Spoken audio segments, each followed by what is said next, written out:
Venevisión presenta Así son las cosas, la vida íntima venezolana con Oscar Llanes. Un miércoles de agosto de 1897, hace 100 años, la gente se lanzó a la calle. Y desde La Pastora hasta Puente Hierro, ¿verdad? Y casi desde Petare hasta Catia, la gente decía, vámonos esta noche para la Plaza Bolívar. ¿Y qué era lo que estaba ocurriendo? Que esa noche se iba a iluminar con bombillas eléctricas la cuadra que iba desde la esquina de la Torre hasta Candelaria, hasta por donde estaba la Cervecería Nacional.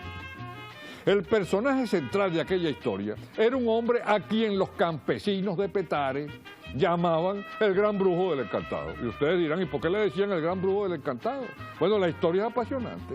Este era un muchacho que tenía 21 años, era ingeniero, y entonces un buen día, hojeando una revista científica europea, vio que en la ciudad alemana de Frankfurt habían solucionado el problema del transporte del fluido eléctrico, de la corriente, de las ciudades a otras ciudades.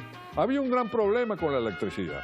Ya Edison había creado su bombilla incandescente, pero había algo, ¿cómo se podía transportar la electricidad de un sitio a otro? La corriente directa perdía mucho, hasta que alguien descubre lo que llamaban la corriente alterna. Pero eso es muy científico. Lo curioso es esto, que el hombre logra transportar la electricidad de una ciudad a otra. Entonces este muchacho, que es ingeniero, recién graduado, y que no tenía una ocupación fija, y que estaba pasando una situación económica difícil, ve aquello, y entonces inmediatamente se fue, reunió unas pullas, y se fue para Alemania a estudiar ese fenómeno. Luego después se fue así a Suiza, y regresó a Venezuela. Y regresó a Venezuela con una idea que a muchos les parecía loca. La idea es, nosotros tenemos que explotar la electricidad, tenemos que hacer una planta eléctrica, tenemos que iluminar la ciudad y utilizar la electricidad con fines industriales. ¿Quién era este hombre? Este hombre se llamaba Ricardo Zuluaga. Una familia muy noble, pero quedó, no digamos en la miseria, pero quedó en una pobreza extrema. Porque durante la Guerra Federal, una hacienda que ellos tenían que se llamaba Mopia, ¿verdad? Las quemaron por los 4 costados y la gente pues quedó mal. Y el padre había muerto. Y lo curioso es que este Ricardo Zuluaga aprendió a leer a los 12 años porque no podía ir a la escuela. Y ustedes dirán, ¿y cómo un Zuluaga no podía ir a la escuela? Bueno, no podía ir a la escuela por la sencilla razón de que no tenía zapatos. Y su mamá, doña Anita, no contaba con los recursos para comprarle alpargatas.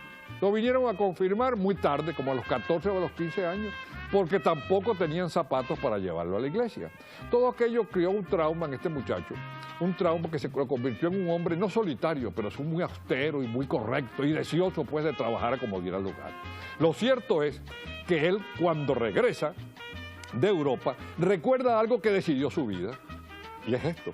En 1898, cuando Crespo entra a Caracas, no sé si fue en el 98 o en el 92, lo cierto es que el Guaire recibió a Crespo con la inundación más grande que la ciudad ha visto. El Guaire llegaba, y yo se lo he dicho a ustedes, por el norte cuando se inundó, llegaba hasta la iglesia de Santa Teresa, prácticamente, y por el sur llegaba hasta el Portachuelo, es decir, cuando uno va hacia el cementerio. Caracas se convirtió en un gran lago, y este ingeniero recordaba esa inundación por una razón, porque en aquella época el Guaire arrojaba nada menos que 900.000 litros de agua. Cuando aquel hombre viene con la idea de la electricidad, automáticamente se dedicó a recorrer el Guaire. Dijo, del Guaire va a salir la fuerza eléctrica. Y en efecto, encontró un sitio llamado El Encantado, que quedaba a 17 kilómetros de Caracas, cerca de Petare, en donde el Guaire irrumpía en una forma muy violenta, en cascadas, había cascadas y saltos, y una pendiente de 36 metros. Él pensó, con esa pendiente de 36 metros no voy a la esquina, no alumbro ni una vela, pero con la fuerza del río sí puedo iluminar la ciudad de Caracas y darle valor industrial a la electricidad. Y así lo hizo. Ahora, ¿por qué ese sitio lo llamaban El Encantado? Lo llamaban El Encantado y lo siguen llamando El Encantado por la simple razón de que ahí el Guaire desaparece unas cuantas cuadras y vuelve a aparecer otra vez. El Guaire va subterráneamente en esa zona y emitía en aquel entonces una serie de ruidos que a los campesinos les parecían extraños. Los ruidos eran los que hacía el agua.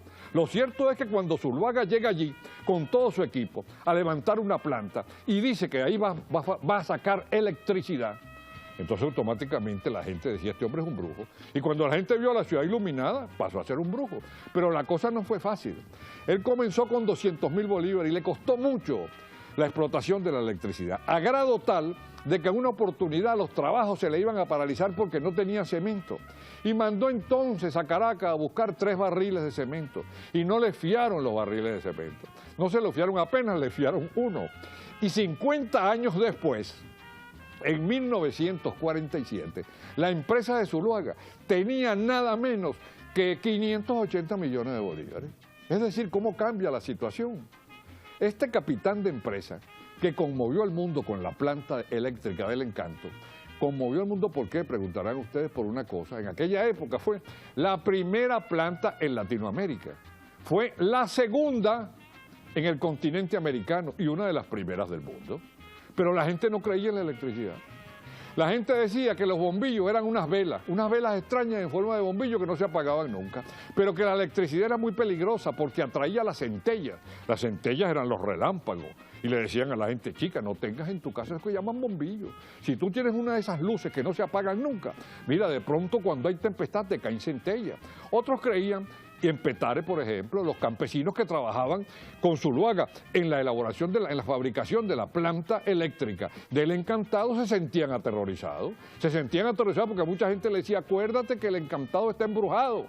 Además existía una leyenda, como el Encantado tiene grandes rocas, y muchas de esas rocas que todavía se conservan, esas rocas tienen figuras humanas, o la imaginación y atribuye figuras humanas, la gente decía que eran indios que se habían convertido en roca, porque había otra leyenda en relación con el Encantado.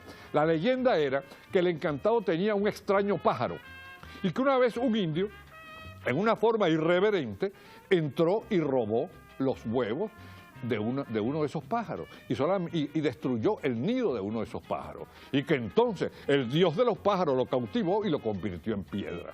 ¿Ustedes saben qué pájaros eran los que había en el Encantado? El guácharo, el pájaro del guácharo. Bueno, Zuluaga se convirtió en uno de los grandes empresarios de la época.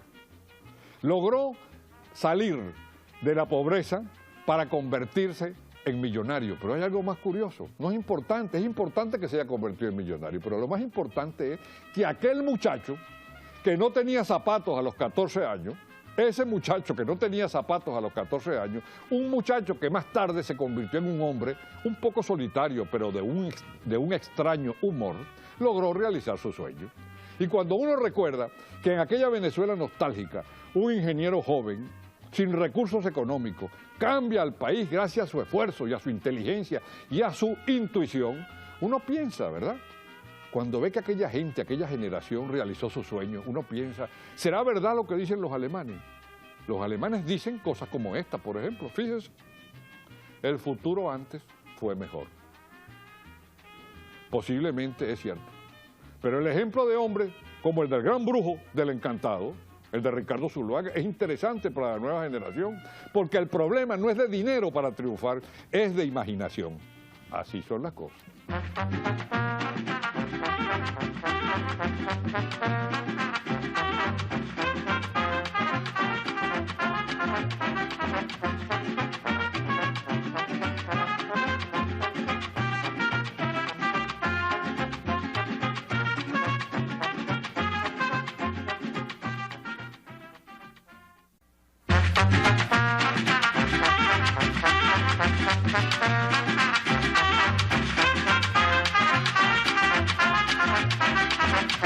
Venevisión presenta Así son las cosas, la vida íntima venezolana con Oscar Llanes. Así era la rotunda en la época del general Juan Vicente Gómez, lo que los escritores llamaron la era del terror. En entonces, los grillos gobernaban a Venezuela. ¿Qué eran los grillos? Estos terribles instrumentos de tortura que se les ponía solo a los presos políticos. Los grillos llegaron a Venezuela, posiblemente en la colonia. Ya en la independencia se usaron grillos. Los realistas lo usaron contra los patriotas y los patriotas lo usaron contra los realistas. La rotunda, la terrible cárcel, fue construida, una de ellas, en época de la colonia. esa la llamaban la Rotunda Vieja, y otra de ellas en época de Guzmán Blanco y la llamaban la Rotunda Nueva. Las dos rotundas eran edificios circulares separados por un patio y ellas tenían dos plantas. En la planta baja, frente al patio, un fragmento es lo que esto reproduce, en esa planta habían 14 calabozos, en la de arriba habían 23 calabozos. La Rotunda Nueva y la Rotunda Vieja estaban encerradas en una manzana por 4 grandes paredes. En donde se levantaba la rotunda está hoy la Plaza de la Concordia, que está ubicada, como ustedes saben, a 2 cuadras de la iglesia de Santa Teresa, en la cuadra que va de Hospital a Cárcel, de Cárcel a Castán, de Castán a Hoyo y de Hoyo a Hospital. En esa inmensa manzana, en donde se levantó luego la Plaza de la Concordia, que todavía existe, bueno, allí se levantaba la rotunda. En la rotunda, los grillos gobernaban. Venezuela fue gobernada, como les dije a ustedes antes, más de 100 años por los grillos. Los grillos transformaron el carácter del venezolano y solo se le aplicaban al preso político. Los grillos eran esto. Mucha gente confunde, por cierto, la bola de hierro con los grillos. Los grillos eran esto. Los grillos tenían un peso que se aplicaba de acuerdo con la categoría del personaje. Los grillos no se le aplicaban a todo mundo.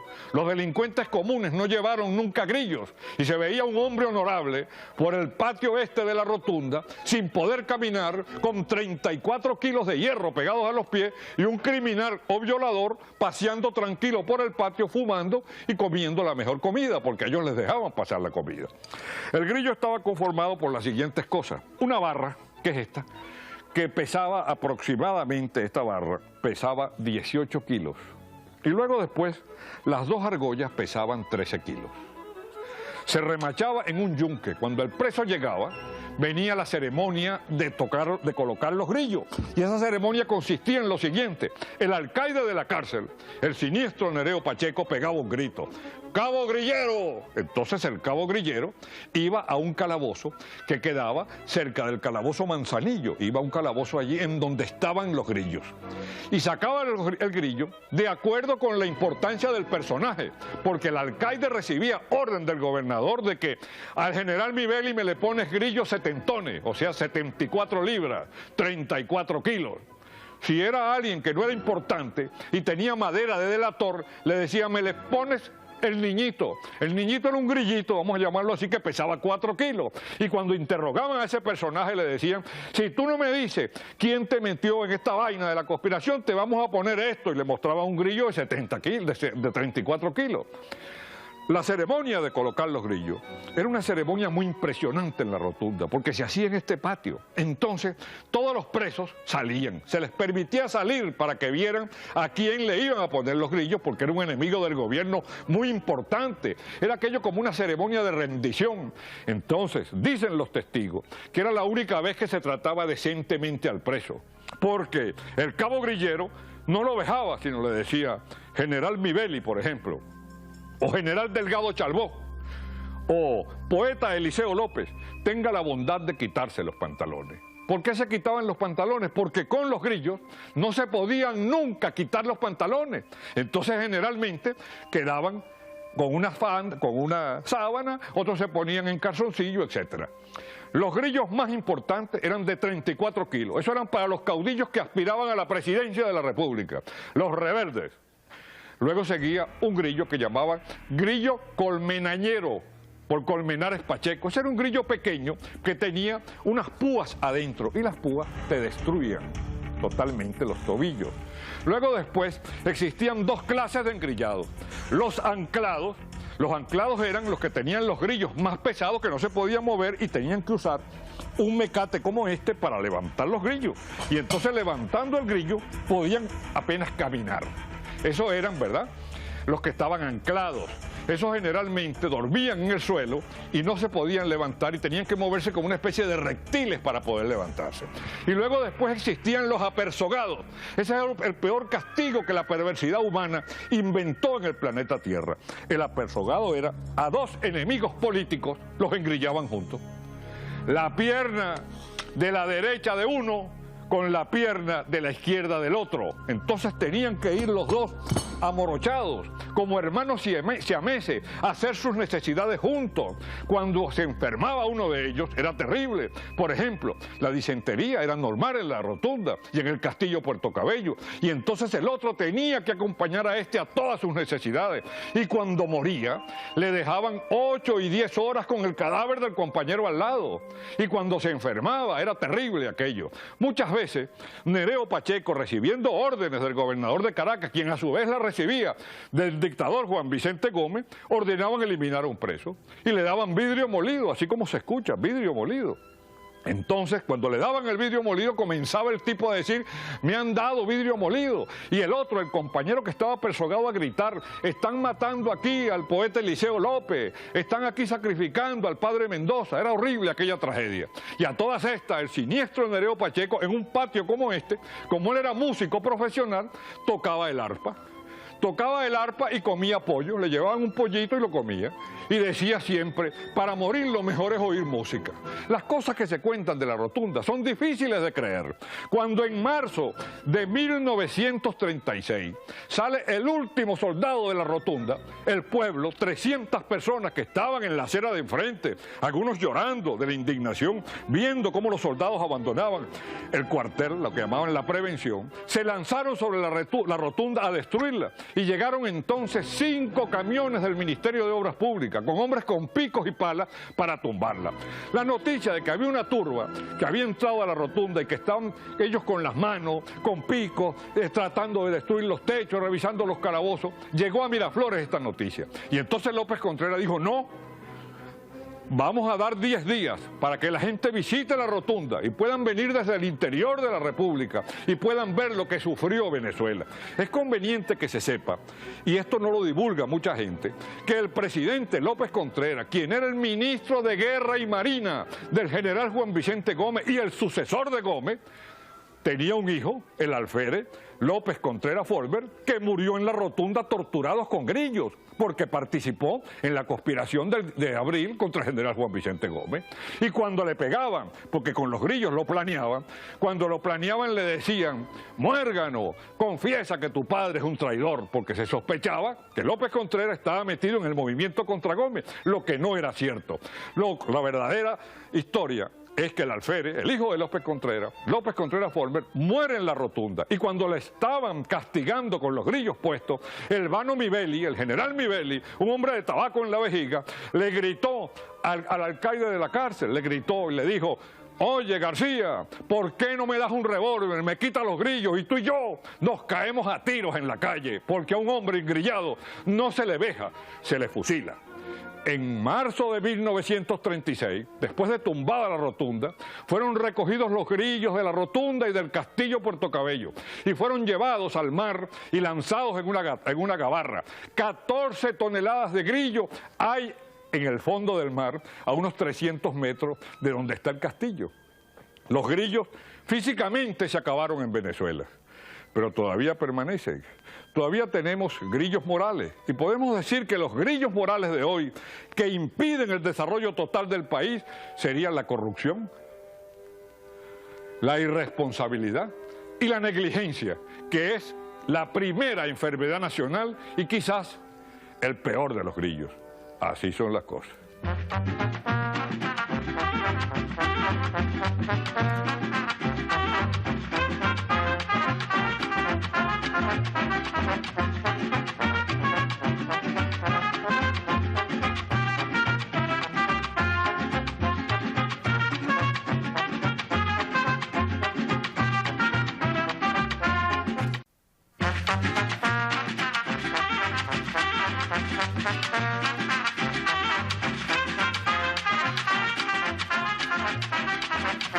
Venevisión presenta Así son las cosas, la vida íntima venezolana con Oscar Llanes.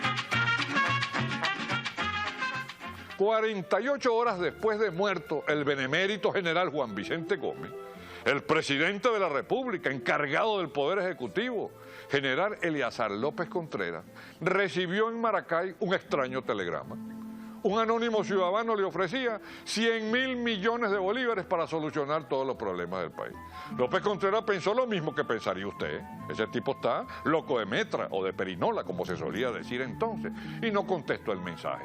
Pero 4 meses después le llega el mismo telegrama, en donde le advierte que si le parece mucho la cifra, él puede rebajar la cifra, rebajarla a las necesidades del presupuesto nacional. López Contreras tampoco contestó. 3 meses después, y ya este proceso tiene como 7 u 8 meses, recibe López Contreras otro telegrama, un tercer telegrama en donde le dicen que como en virtud de que él no ha aceptado mi patriótico esfuerzo, decía el firmante, para solucionar los problemas nacionales, yo le paso a usted un ultimátum. Si no me llama antes de una semana, lanzo mi candidatura a la presidencia de la República y anuncio a la nación el plan histórico que va a salvar a Venezuela. López Contreras pensó, este es un loco, pero no fue así, porque en efecto cuando se venció el plazo, en una estación de radio de la época, la llamada La Voz de la Filco, todos los venezolanos escucharon asombrados a un ingeniero o arquitecto, a un economista, digo ingeniero o arquitecto porque para muchos era arquitecto y para otros era ingeniero graduado en Estados Unidos. Además era economista y era un hombre muy acaudalado, nacido en el Zulia, se llamaba Ramiro Navas, era presidente de una empresa eléctrica de Los Teques y era dueño también de una de las empresas más poderosas que distribuía y vendía agua potable en Venezuela. Pues bien, Ramiro Navas anunció a los venezolanos el plan del bloque de oro. El plan del bloque de oro era un plan para salvar a la nación. Y en pocas palabras les puedo decir lo que era. Anuncia a la nación que él conocía el sitio en donde estaban 3 grandes minas. Una mina de oro, otra de diamante y otra de petróleo. Decía mina de petróleo. Que esas 3 grandes minas, a su juicio las más grandes del mundo, se encontraban en el Amazonas, en el entonces territorio federal Amazonas, y en Guayana, en la Guayana venezolana. Pero que él no le revelaría a nadie el sitio de esas minas si antes no firmaba un contrato con el gobierno. Y las condiciones que ponía era la siguiente: que el fruto de la explotación de esas minas se convirtiera en lo que él llamaba tesoro sagrado de la nación, que ese tesoro sagrado de la nación iba a ser para hacer unas obras extraordinarias y para asegurarle a los venezolanos, a través de un ministerio de jubilaciones, pensiones y retiro, dinero para que después que cumplieran un lapso laboral, después que trabajaran, se pudieran retirar con dignidad a los 60 años. Ofrecía también que a los ministros que a juicio del Congreso se comportaran extraordinariamente durante el desempeño de su cargo, de ese tesoro se les daría 1 millón de bolívares. 1 millón de bolívares para que cuando abandonaran el gobierno pudieran vivir dignamente, sin necesidad de haber robado, porque él sostenía que el gran peligro que había en los puestos públicos es que los limpios muchas veces no resisten la tentación. Pueden ser honestos, pero al ver tanto poder y tanta plata, roban. Y muchas veces los hombres capaces, decía Ramiro Navas, son limpios. Entonces decía él que pagando eso y dándole al presidente de la República también una compensación por sus servicios, era un 10%, Venezuela se libraba del peculado porque usted servía al gobierno y sabía que honestamente le iban a pagar. Ahora bien, ¿qué iba a hacer Ramiro Navas para convertir el país, decía él, en una Venezuela del siglo XXI? Siglo XXI. Y recuerden ustedes que esta historia comienza en 1932, porque en 32 él le hizo la misma oferta a Gómez, y culmina en 1935, después que Gómez muera. Pero bueno, vean ustedes lo que pensaba Ramiro Navas. Él sostiene y públicamente dice que va a traer el mar a Caracas.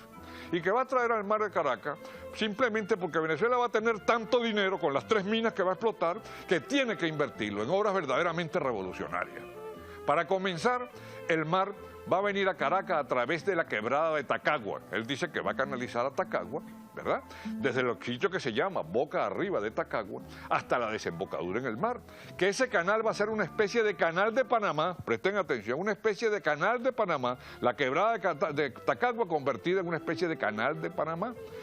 Que el río Guaire iba a tener un canal subterráneo mediante el cual sus aguas iban a caer en la orilla izquierda de Tacagua, cerca de donde está Cútira, y que mediante un sistema muy complicado de especies de ferribot y ascensores, los barcos podían venir del Guaire a el mar, a desembocar en lo que él llamaba la Bahía de Caracas. La Bahía de Caracas iba a tener un gran puerto, el puerto de La Guaire iba a ser el puerto de Caracas, un gran puerto que iba a comenzar por los lados de Cabo Blanco. Ahí comenzaba el gran puerto de La Guaire y se iba a extender hasta donde está hoy, un puerto verdaderamente gigantesco. Entonces él decía que esto iba a costar 320 millones de bolívares, una cifra que para aquella época era astronómica. Y las minas se iban a explotar en Guayana y en el territorio Amazonas, con 70.000 mineros. 50.000 iban a trabajar en las minas de Guayana y 20.000 en las minas del Amazonas. Ese oro y ese petróleo iba a venir trasladado a la capital y a otros sitios de Venezuela mediante una tremenda red ferroviaria. Él pensaba en un ferrocarril que partía de Ciudad Bolívar, llegaba a Soledad y seguía luego después hacia Caracas. Decía también que iba a haber un servicio de aviones que se iba a encargar de trasladar el oro y que para tener un símbolo de la Reserva Nacional, por eso su programa se llamaba El Bloque de Oro, íbamos a tener un bloque de oro de verdad, de 100 metros cúbicos. Y él decía, pues, que Venezuela iba a ser el país más poderoso del mundo, porque el dinero no solamente se iba a emplear en estas obras. De paso, es bueno que ustedes sepan que, de acuerdo con el plan de Ramiro Nava, Caracas iba a tener como 5 lagunas. Las 5 lagunas eran una en el Valle, otra por los alrededores del cementerio, una en Bellomonte, una en Las Ajuntas y otra en El Paraíso. Por supuesto, cuando Ramiro Nava explica todo aquello, se armó un tremendo escándalo y el país se dividió en 2 toletes, hablando en criollo. Los que decían que el tipo estaba loco y los que decían que no, que el Congreso debía escucharlo porque el tipo tenía algo de razón en lo que estaba planteando. Un gran escritor venezolano, Enrique Bernardo Núñez, el famoso Enrique Bernardo Núñez, el de Caracas, la ciudad de los techos rojos, el que más tarde fue quizás el mejor cronista que ha tenido la ciudad de Caracas, el más completo y el más conocedor de la vida de esta ciudad. Pues bien, Enrique Bernardo Núñez salió a defender a Ramiro Nava y sostuvo una cosa, dijo: en Venezuela, todo el que inventa un presupuesto hace su presupuesto a base de reducir los sueldos. Y decía Enrique Bernardo Núñez, que era un hombre terrible, reducir los sueldos de esos pobres diablos a quienes llamamos empleados públicos. Y entonces se quiere engrandecer el país a costilla de los empleados públicos, de los médicos y de los maestros. En cambio, el presupuesto y el proyecto de Ramiro Nava es para multiplicar la riqueza. No es para hacer un país grande a base de pobreza. Aquello se armó un escándalo tremendo. Y Churrión, Juan José Churrión, un gran periodista del Universal, planteó un problema. Dijo simplemente: mire, la gente está confundida. Ramiro Nava no es un loco, no es un alucinado, es un visionario, está viendo lo que se puede hacer. Ramiro Nava simplemente, dijo Churrión, si existe la reencarnación, es la reencarnación de Julio Verne. Pero hablando de Julio Verne, hay algo que es una coincidencia histórica tremenda. El Guaire de Julio Verne iba a tener 300 metros de ancho, el río El Guaire, 5 metros de profundidad. Y el canal de Tacagua iba a tener 12 metros de profundidad para que vinieran barcos de gran calado. Pero lo cierto es esto, que hace 2 o 3 años los herederos de Julio Verne descubren una novela de Julio Verne, una novela que él había hecho cuando joven y que se la rechazaron. La novela es esta: París en el siglo XX, esa que ustedes están viendo en pantalla. Pues bien, en París en el siglo XX, novela de Julio Verne que se viene a conocer, les repito, hace 2 o 3 años, Julio Verne convierte a París en un gran puerto de mar. Y el mar llega a París gracias a un canal. Y dice Julio Verne que los barcos llegan, los barcos más grandes del mundo, a París, y salen de París gracias a un complicado sistema de ascensores y ferryboat. Entonces, ¿cómo hay esa coincidencia entre lo que decía Ramiro Nava y lo que decía Julio Verne? Es curioso, porque la obra de Verne se descubrió hace 2 o 3 años y lo de Ramiro Nava es un proyecto que venía desde 1932 o 1935. Ya Verne había muerto muchos años antes. La moraleja es esta: uno nunca debe juzgar antes de ser oído. Porque fíjense ustedes una cosa, otro de los sueños de Ramiro Nava era vender energía eléctrica a Colombia. Él decía que se llevaría a la tumba el secreto de sus minas. ¿Existieron esas minas? ¿Existen esas minas? No sabemos. Lo único que sabemos es que un conde llamado Cataneo Catanio Quirín hombre en quien se inspira Rómulo Gallego para hacer al célebre personaje Conde Giáfaro, un hombre que merece una película. Bueno, vino a Caracas a felicitar a Ramiro Nava y dijo públicamente: yo sé dónde existen esas minas, pero no lo digo porque al conocer la existencia de esas minas, los políticos mediocres se las van a robar. Así son las cosas.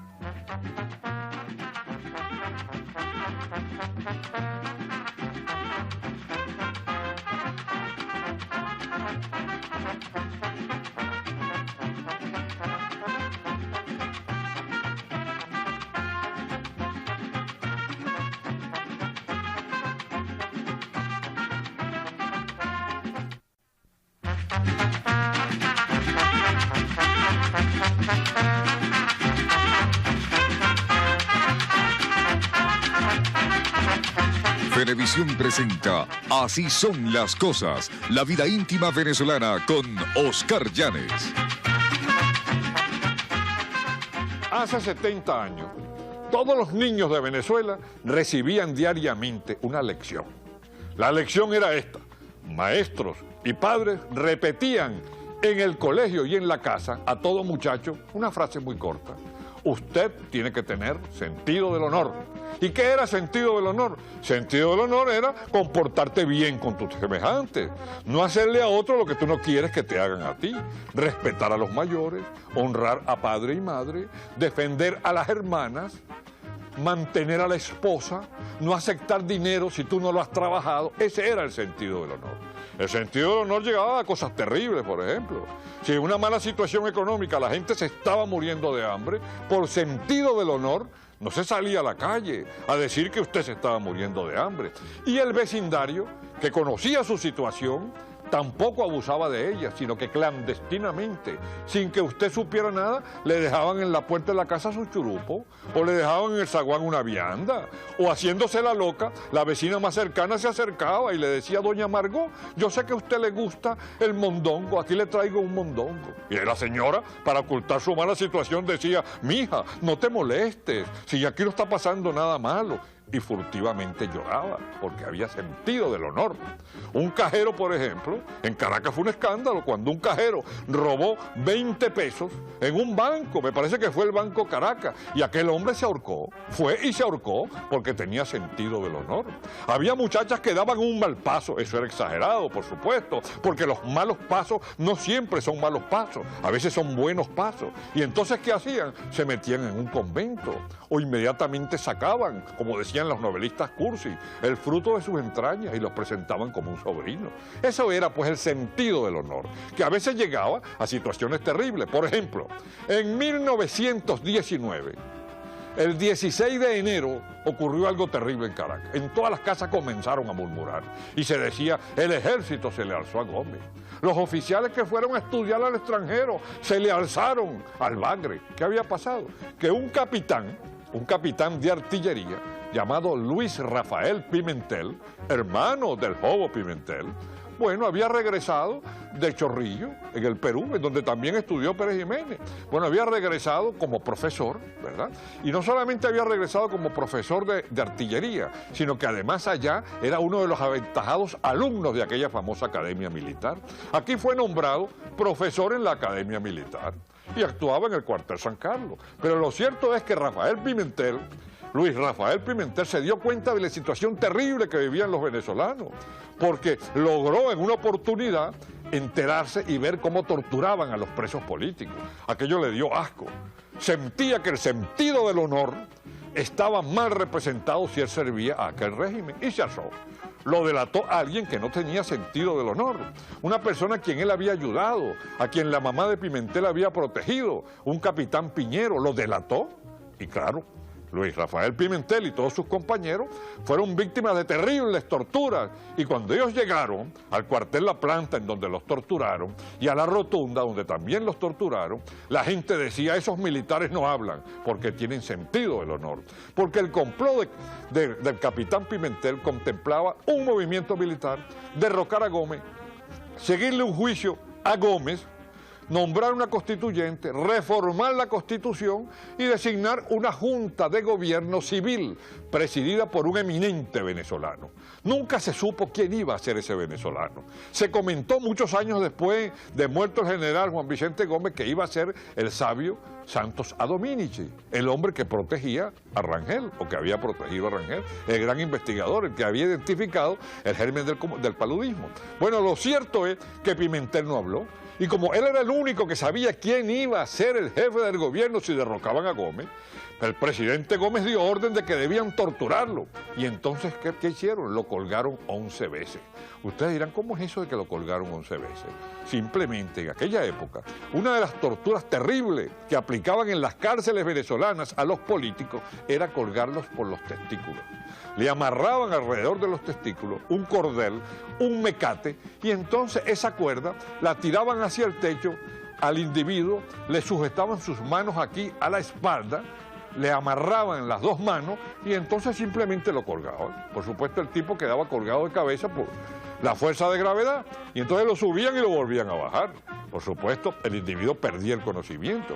Y hubo un teniente a quien lo colgaron 3 veces, creo que de apellido Fernández, y cuando estaba muriéndose le dijo al torturador que era nada menos que Vicentico Gómez, el hijo del general Gómez, que le decía cante, cante. Entonces le dijo simplemente, métame un tiro, porque yo, después de que usted me ha hecho, yo no soy ningún teniente, métame un tiro. Porque Vicentico le decía, teniente, cante, y entonces el tipo le dijo, métame un tiro, porque después de lo que usted me ha hecho, yo no soy ningún teniente. Bueno, Pimentel no hablaba. Pimentel no hablaba y contaba muchos años después, porque logró sobrevivir a la era del terror, esa época de la dictadura que comenzó en 1919 con las grandes torturas en la Rotunda, se llamó la era del terror. Lo cierto es que él no hablaba y él contaba después que cada vez que lo colgaban y él recobraba el conocimiento horas o días después, él decía, me van a colgar otra vez, ojalá Dios me dé fuerza de voluntad para no delatar a nadie. Y lo colgaron 11 veces, es decir, que utilizando para este caso un término deportivo, batió el récord de los torturados en Venezuela. A las 11 veces de torturado se pensó que iba a morir. Y entonces lo dejaron abandonado en un calabozo llamado El Olvido. Pero el hombre logró sobrevivir. Y lo más impresionante, logró sobrevivir y cuando muere el general Gómez, regresa, porque estaba fuera del país, estaba expulsado, regresa Pimentel y es entonces cuando lo nombran prefecto de Caracas. El hombre que lo había torturado era Nereo Pacheco, quien estaba preso en el Obispo, sí, en el Obispo, no en el Castillo, sino en el Obispo. Una cárcel que quedaba en el Guarataro y que fue demolida. Bueno, lo cierto es que cuando Nereo Pacheco en su calabozo se entera de que viene a visitarlo el prefecto, porque lo primero que hizo Pimentel cuando lo nombra López Contreras prefecto es ir a visitar a todos los presos. Y entonces fue a visitar a Nereo Pacheco.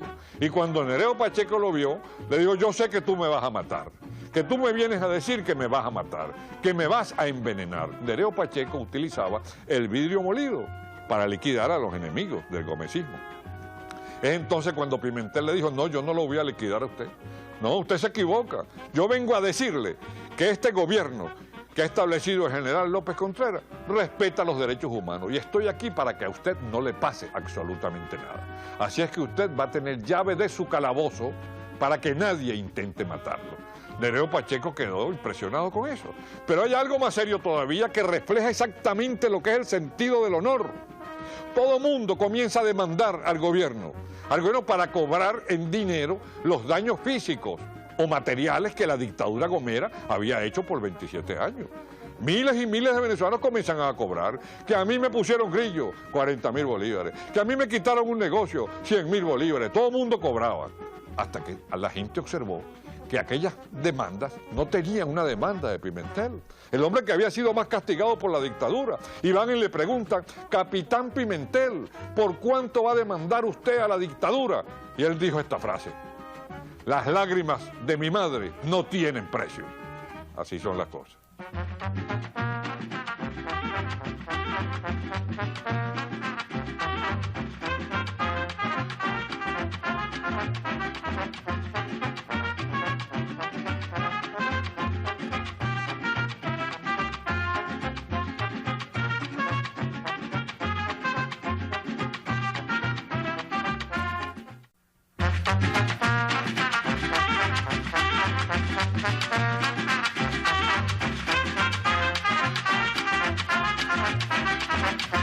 Venevisión presenta Así son las cosas, la vida íntima venezolana con Oscar Llanes. Aquel Jueves Santo de abril de 1954 pasó a formar parte de la pequeña historia de la ciudad. Ese día, en horas de la mañana, a las 10:30 llegaron al campo de aviación de La Carlota dos personajes de la vida venezolana. Uno era Gustavo Ramela Vegas, un industrial famoso, hombre muy adinerado, cazador empedernido, deportista y aviador.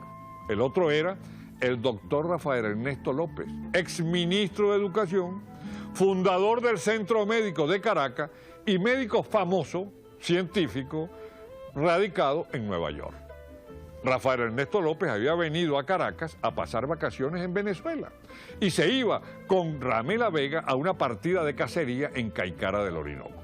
Los hombres fueron a tomar el avión. El avión era un YBT BTX. Estas siglas, BTX, no se le olvidaron a ninguno de los venezolanos de entonces, porque durante más de un año aparecía siempre en todos los diarios qué ocurrió con el BTX de Ramela Vega. Era un avión verde. Y cuando ellos llegaron al aparato y comenzaron a revisar el aparato, a los pocos instantes llegaron dos damas muy bellas. Una de ellas era una rubia, que iba con pantalones de cacería y blusas. La blusa era blanca, igual que el pantalón. Y la otra era una morena, trajeada de azul. La presencia de las dos mujeres llamó mucho la atención por la belleza de las damas. Lo cierto es que se subieron al aparato y Ramela dijo que él iba para Caicara del Orinoco a cazar. Pero el mal tiempo los obligó a regresar. Y regresaron a Maiquetía como a las 2 o 3 horas. La torre de Maiquetía no les dio permiso para salir hasta las 3:30 de la tarde y a esa hora se fueron. Muy bien, nadie supo más nada de Ramela Vega. Pero a los 3 días hubo un escándalo en todos los círculos aeronáuticos del país. Porque un doctor Brito, en un acto que se llamaba Palmana, preguntaba por Ramela Vega y decía que él estaba esperando a Ramela Vega, que ahí estaban los perros de cacería, estaban las provisiones de la partida de caza, estaban hasta las armas, que si era que Ramela Vega había decidido no ir a cazar. Entonces sí se preocupó la gente, porque Ramela Vega acostumbraba a decir que iba a un sitio y después se iba para otro. Por eso, las primeras 48 horas de la desaparición no alarmaron a nadie porque era su costumbre aparecer en un sitio. Decía, voy para Ciudad Bolívar y aparecía en San Fernando de Apure. Pero lo cierto es que los dos hombres y las dos mujeres no habían llegado a Caicara ni habían llegado tampoco a El Hato, en donde estaban los perros esperando. Inmediatamente, el Gato Romero, el famoso coronel Gato Romero, jefe de la base militar o aérea de Boca del Río, ordenó la búsqueda de Ramela Vega en todo el país. Y la aviación militar comenzó a buscarlo. Aparecieron aviones, se fueron por Oriente, aviones por Occidente, aviones por el sur y aviones por el norte. La aviación comercial también, y por supuesto, la aviación del Aeroclub, los aviones turistas y las avionetas y los aviadores deportistas comenzaron la gran búsqueda de Ramela Vega. Nunca se ha buscado tanto un avión, dicen los expertos aeronáuticos, en América Latina como se buscó en Venezuela el avión de Ramela Vega. Aquello fue un escándalo, pero en aquel entonces estaban de moda los platillos voladores y la desaparición de Ramela Vega coincidió con una exposición de platillos voladores que había organizado el diario Últimas Noticias y que la exposición estaba decorada por el pintor Eddie Parodi. Lo cierto es que allí había platillos de toda Venezuela. El concurso consistía en, imagine usted un ovni, ¿cómo será la nave de los marcianos? Y la gente construía a escala, construía su platillo y lo mandaba. Había platillos de 3 metros, de 50 centímetros, de todos los tamaños. Lo cierto es que había como más de 70 platillos. Esta furia de los platillos era correspondida por el interés que había en el mundo por los ovnis. Es bueno recordar que en aquellos mismos días de la desaparición de Ramela Vega, unos comerciantes en Petare dijeron que habían visto unos marcianos y que incluso habían visto a los hombrecitos chiquiticos que venían en una esfera luminosa que se detenía como a 7 metros de altura y que emitía unos rayos misteriosos. Total que la historia de los marcianos la mezcló la gente con la historia de Ramela Vega. Comenzaron a haber una serie de especulaciones. Aniceto Lugo, por ejemplo, un científico que decía que nos vigilaban extraterrestres desde el espacio, dijo que no tenía nada de raro que el caso de Ramela Vega hubiese sido interceptado por platillos voladores. A los pocos días regresaron de Estados Unidos, por supuesto, regresó de Estados Unidos la esposa de Ramela Vega, María Cristina de Ramela Vega, quien vino precisamente para asumir el rescate o las expediciones del rescate de Ramela Vega. La figura de la señora María Cristina de Ramela Vega se hizo famosa en el país, con un sombrero de corcho al frente de todas las expediciones. Vino también el señor Batán, o Banta, sí, Banta, se llamaba Banta, el esposo de la señora Mary de Banta, que era una de las damas, la dama catira rubia, que había desaparecido con Ramela Vega. Y vino también, por supuesto, se unió a la expedición el señor Carlos Silverio, que era hermano de Isabel Yolanda. Isabel Yolanda Silverio era la otra dama que había desaparecido con Ramela Vega. Bueno, el país comenzó a entrar en acción, los brujos comenzaron a hacer de la suya. Y un hombre muy importante, Fassmann, un famoso mentalista que estaba trabajando en Caracas y que se comunicaba mentalmente con los otros humanos, comenzó también a buscar a Ramela Vega, hasta que Fassmann dio una declaración que impresionó a todo el mundo. 2 meses después de la desaparición, anunció Fassmann lo siguiente: trato de entrar en contacto con la mente del doctor Rafael Ernesto López y de la Ramela Vega. Las siento muy cerca las dos mentes, pero no las puedo localizar. Eso significa que no están en la tierra. Aquello, por supuesto, impresionó mucho más. Por otra parte, un fumador de tabaco de Santa Teresa, un brujo llamado Ignacio, también fue noticia, porque anunció que Ramela Vega estaba vivo en la selva y que Rafael Ernesto López había muerto. Un campesino por Valle de la Pascua dijo que la había visto. 2 días después que se hablaba de que Ramela Vega había desaparecido, había visto un avión sin motor que caía cerca de Valle de la Pascua. Pero ese avión no apareció nunca. Muchas versiones llegaron de la selva diciendo que habían oído un ruido de un motor de un avión y la gente iba a donde seguían o presumían que había caído el avión, pero no apareció. Y entonces el nombre de Ramela Vega pasó a la historia venezolana como sinónimo de las cosas desaparecidas que no tienen explicación. Durante 6, 7 meses, la aviación siguió buscando a Ramela Vega. Se aplicaron todos los procedimientos, procedimientos de telepatía, procedimientos de radiestesia, procedimientos del más allá, con brujos, etc. Todo se hizo y no apareció nunca Ramela Vega. La gente se preguntaba qué había pasado con Ramela Vega, qué ocurrió con Ramela Vega. Lo cierto es que se vinculó siempre a Ramela Vega, imaginación popular evidentemente, se le vinculó con los platillos voladores. En aquellos mismos años ocurrió otro caso curioso. Un aviador colombiano llamado Villaveses salió de la Carlota para Maiquetía y en el trayecto de la Carlota a Maiquetía también desapareció. Nunca se encontraron los restos del avión de Villaveses, como tampoco se encontraron los restos del avión de Ramela Vega. Luego vino un largo proceso en los tribunales venezolanos en relación con la fortuna de Ramela Vega, ya que no habían indicios correctos ni indicios concretos de su muerte. Lo cierto es que antes se decía en Venezuela, antes de Ramela Vega, más perdido que el hijo de Limber, porque recuerden ustedes que de acuerdo con la historia, el hijo de Limber desapareció y no lo encontraban. Uno decía que estaba en un sitio, otro decía que estaba en otro. Había sido secuestrado, decían que había muerto, otros decían que lo tenían oculto. Y muchos años después, aparecía gente de 30 y de 40 años, muchos años después del secuestro, diciendo, yo soy el hijo de Limber. Lo cierto es que en el mundo entero se decía más desaparecido que el hijo de Limber o más perdido que el hijo de Limber. Y en Venezuela comenzó a decirse más perdido que Ramela Vega. Así son las cosas.